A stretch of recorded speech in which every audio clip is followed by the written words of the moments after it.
Bonsoir à tous, soyez les bienvenus dans Marseille Business, l'émission de BFM Marseille-Provence consacrée à l'actualité économique. Dans notre département, aujourd'hui, on va parler de la data au service de l'environnement avec notre invité Olivier Rovellotti. Bonsoir. Bonsoir. Merci d'être sur le plateau de Marseille Business. Vous êtes le PDG de Natural Solutions, vous êtes notre invité. Marseille Business, ça commence comme chaque mardi par le chiffre éco de la semaine. C'est parti.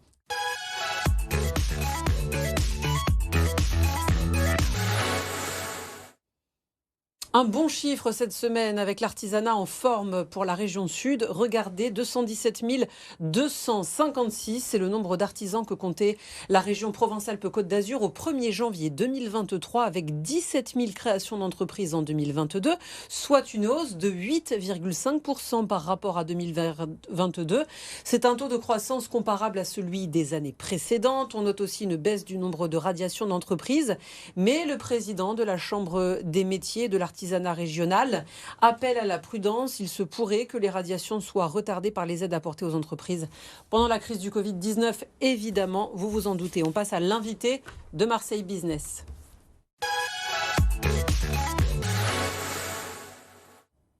Olivier Rovellotti, merci d'être sur ce plateau. Vous êtes le PDG de Natural Solutions. Vous l'avez fondé cette entreprise en 2008 pour que les connaissances numériques soient aussi appliquées à l'environnement. Alors pour commencer, est-ce que vous pourriez nous présenter votre entreprise ? Alors on existe depuis 15 ans aujourd'hui, c'est notre anniversaire. On a environ 35 salariés répartis un petit peu partout en Europe, dans le monde, en distanciel et en présentiel. Et on est très spécialisé dans la gestion de données de biodiversité. Alors, vous récoltez des données et vous les mettez ensuite au service de l'environnement. Pour ceux qui nous regardent concrètement, ça veut dire quoi ? Quel type de données et pour qui ? Quel client en gros ? Aujourd'hui, on travaille quasiment pour tous les parcs nationaux, tous les parcs régionaux, beaucoup de bureaux d'études, beaucoup de collectivités locales. On est dans l'optique de gérer au mieux le capital naturel de nos clients. On a environ 200 clients un petit peu partout en France et à l'étranger. Et donc notre enjeu, c'est d'essayer de collecter un maximum de données sur cette biodiversité, cette diversité du vivant, à partir de capteurs humains et de capteurs non humains, de capteurs électroniques. Et donc ça, on le fait à partir d'imagerie satellitaire, de radar, de lidar, de bioacoustique, de micro ou de pièges photographiques qui sont disposés un petit peu partout sur le territoire. Vous avez pu voir que le loup revenait dans les calanques. Oui. Et donc, c'est grâce à ce genre de dispositif qu'on est capable de capter cette information. Alors, ça, c'est pour le numérique. Et concernant les données humaines, on parle de quoi concrètement ? C'est des applications. Donc, des applications grand public pour le tout un chacun. Vous pouvez télécharger EcoBalade ou INPN Espèces, qui totalisent énormément de téléchargements aujourd'hui, qui permettent d'agréger tout un tas de données sur la connaissance du territoire à l'échelle du territoire français ou même international. On agrège ça avec des intelligences artificielles pour pouvoir augmenter le dispositif. Et puis, on va aussi faire des applications pour les pros, pour les professionnels qui connaissent le nom des espèces et qui sont capables de faire ces déterminations par eux-mêmes. Quels sont vos clients ? Est-ce que vous pourriez nous donner des exemples de clients ? Alors, par exemple, on travaille beaucoup avec le Parc national des écrins, on gère l'essentiel de leur informatique, de leur outil informatique en open source, pour pouvoir agréger leurs données de terrain, pour pouvoir récolter les données des colliers qu'ils posent sur les bouquetins, par exemple. On travaille beaucoup en ce moment avec la mairie d'Alès pour faire un inventaire automatisé de leur patrimoine arboré. L'idée, c'est que l'arbre en ville, c'est le climatiseur de demain et que donc, avec ces problèmes de hausse de température, on va avoir besoin de plus en plus d'arbres. Il faut mieux connaître ce patrimoine arboré urbain. Alors, c'est pour ça que vous traitez vos données pour améliorer l'environnement pour les prochaines années. Est-ce que vous auriez des exemples à nous donner de traitement de données pour des projets précis ? Vous travaillez aussi avec la ville, avec du local ? Oui, de plus en plus. Donc aujourd'hui, je suis membre du bureau de la Cité des Transitions. Donc on réfléchit beaucoup à cette approche d'écologie urbaine pour mettre en réseau les différents acteurs de la ville pour pouvoir essayer d'apporter des solutions transitionnelles sur la ville, pour imaginer un territoire régénératif, pour qu'il se répare par lui-même. Voilà, on a en projet donc de faire la cartographie du patrimoine arboré de Marseille et travailler sur la diversité du végétal arboré pour essayer d'éviter de planter toujours les mêmes espèces qui ne seront pas résilientes demain s'il y a des hausses de température ou s'il y a des manques d'eau, comme vous le disiez tout à l'heure. Et vous avez aussi une manière de travailler pour sensibiliser le grand public face aux menaces qui pèsent sur la biodiversité. Comment vous faites ? Alors aujourd'hui, il y a des fresques. Vous avez sûrement entendu parler de toutes ces fresques. Il y en a profusion, mais on est capable aujourd'hui d'en dérouler pour le grand public, notamment une qui est la fresque de la biodiversité ou la fresque de l'économie régénérative, qui permettent de prendre conscience de ces enjeux et aussi de travailler sur les problématiques liées à l'entreprise, à proprement parler, pour éventuellement changer de modèle éco et aller sur d'autres trajectoires. Alors la preuve que ces problématiques augmentent considérablement. En 3 ans, votre chiffre d'affaires et vos effectifs ont doublé. C'est bien la preuve qu'il y a un marché Effectivement. pour trouver des solutions. Il y a effectivement une prise de conscience aujourd'hui sur ces enjeux de biodiversité. On était encore sur le climat il y a quelques années, mais là, on voit bien que la prise de conscience est en train d'augmenter.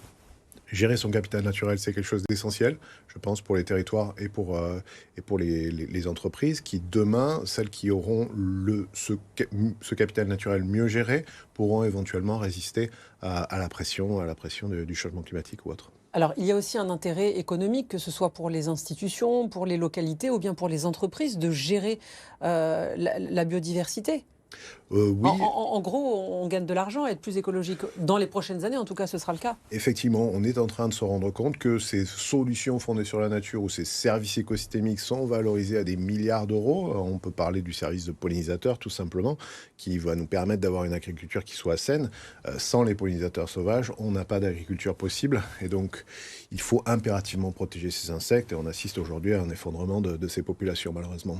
Est-ce que vous travaillez avec des problématiques très très liées à l'actualité? On parle notamment de la sécheresse, avec la sécheresse qui est historique. Dans le département, on a parlé d'un déficit de pluviométrie qui est de moins 89%. C'est la pire année en termes de sécheresse depuis les relevés météo. Est-ce qu'il y a des solutions naturelles?